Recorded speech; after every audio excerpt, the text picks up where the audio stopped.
বলা হচ্ছে ধর্ম উপদেষ্টা একজন আলেম হয়ে মন্দিরে কেন যায়, প্যাগোডায় কেন যায়, চার্চে কেন যায়? It is my official duty to perform. আমি মুসলমানদের যেমন ধর্ম উপদেষ্টা, এদেশের হিন্দু জনগোষ্ঠী, বৌদ্ধ জনগোষ্ঠী, খ্রিস্টান জনগোষ্ঠী, বিভিন্ন নৃতাত্ত্বিক জাতিগোষ্ঠীর তাদের ধর্মের ব্যাপারে আমি তাদেরও উপদেষ্টা।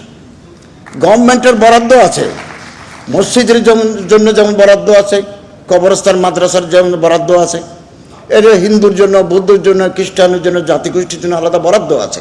আমার মন্ত্রণালয়ের অধীনে হিন্দু কল্যাণ ট্রাস্ট, বৌদ্ধ কল্যাণ ট্রাস্ট, খ্রিস্টান কল্যাণ ট্রাস্ট, ইমাম মুয়াজ্জিন কল্যাণ trust, this trusts approved by the professor doctor Mohammad Yunus. এটা আমি করতে পারি না, এটা ওনার অ্যাপ্রুভাল লাগে। ওইটার আমি পদাধিকার বলে চেয়ারম্যান। আমার মিটিং করতে হয়, তাদের টাকাগুলো তাদের হাতে পৌঁছাতে হয়, এবং আমি বাইতুল মোকাররমে যাই ইবাদত করার জন্য, ডাকেশ্বরী মন্দিরে যাই আমি রাষ্ট্রীয় দায়িত্ব পালনের জন্য। আমি ওখানে গিয়ে পূজা করি না, আমি ওখানে গিয়ে গীতা পাঠ করি না। আমি 100% মুসলমান, ইমানদার মানুষ, মুত্তাকি মানুষ। আমি জানি না, আমি ওখানে রাষ্ট্রীয় দায়িত্ব পালন করতে যাই তাদের অভয় দেওয়ার জন্য, তাদের নিরাপত্তার জন্য।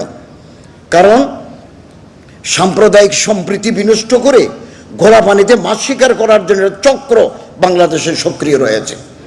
তারা যে কোনো মুহূর্তে একটা প্রমাণ করতে সচেষ্ট যে বাংলাদেশে যারা অন্যান্য ধর্মাবলম্বী লোকেরা আছেন তারা ধর্মকর্ম পালন করতে পারেন না।